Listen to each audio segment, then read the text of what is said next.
Un ancien amour de Serge Gainsbourg a fait à Jane l'une des plus belles déclarations d'amour qui soit.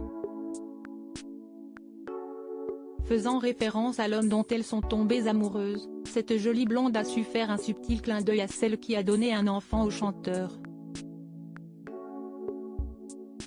Dévastée par la mort de Jane Birkin, une célèbre ex de Serge Gainsbourg lui a rendu hommage en lui écrivant une lettre manuscrite publiée sur Twitter. Dimanche 16 juillet bien triste, commence l'emblématique actrice française. J'ai un gros chagrin. Jane est partie. Quand on est aussi jolie, aussi fraîche, aussi spontanée, avec une voix d'enfant, on n'a pas le droit de mourir. Elle reste éternelle dans nos cœurs. Elle a fui la gadoue qui ravage sa seconde patrie et nous chuchote je t'aime. Nous, non plus, lui répond ce qui reste de la France, écrit Brigitte Bardot qui a vécu une inoubliable passion, de 3 mois seulement, avec Serge. Très élégante, Brigitte Bardot a d'ailleurs fait un ultime clin d'œil à Jane avec la dernière phrase de cette lettre, en faisant référence au tube Je t'aime moi non plus, que Serge lui avait initialement écrit en 1967. En pleine nuit, elle lui avait demandé de lui écrire la plus belle des chansons d'amour. Malheureusement suite à leur rupture brutale, Serge Gainsbourg, totalement bouleversé et rongé par la colère, avait enlevé ce titre de l'album. Un an plus tard, il l'avait fait chanter par Jane Birkin.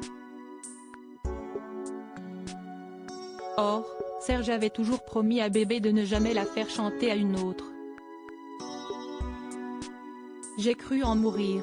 Mais c'était dans l'ordre des choses, je n'ai voulu ni à l'un ni à l'autre.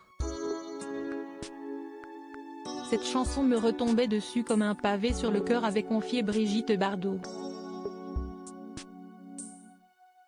Interviewé par Paris Match, le chanteur du titre Bonnie and Clyde était revenu sur l'enregistrement de cette chanson avec Bébé, marié avec Günther Sachs au moment de leur histoire. L'enregistrement fut une épreuve pour nous deux. Je ne pouvais effacer le fait qu'elle était une femme mariée. Et je réalisais que Günther Sachs, son époux, ne pouvait écouter ses paroles sur les ondes. Cela devenait dégueulasse et moche. Si est ainsi que j'ai ordonné à Philips de retirer le titre de l'album qui devait partir incessamment vers la gravure.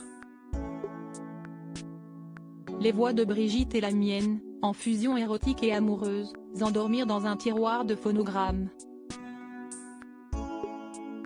Malgré ma promesse faite à Brigitte, j'ai donné à Jane la chanson qui est devenue numéro 1. J'ai blessé Brigitte en livrant à une autre ses paroles écrites pour elle. J'ai blessé Jane en lui révélant que cette chanson avait été écrite pour Bardot.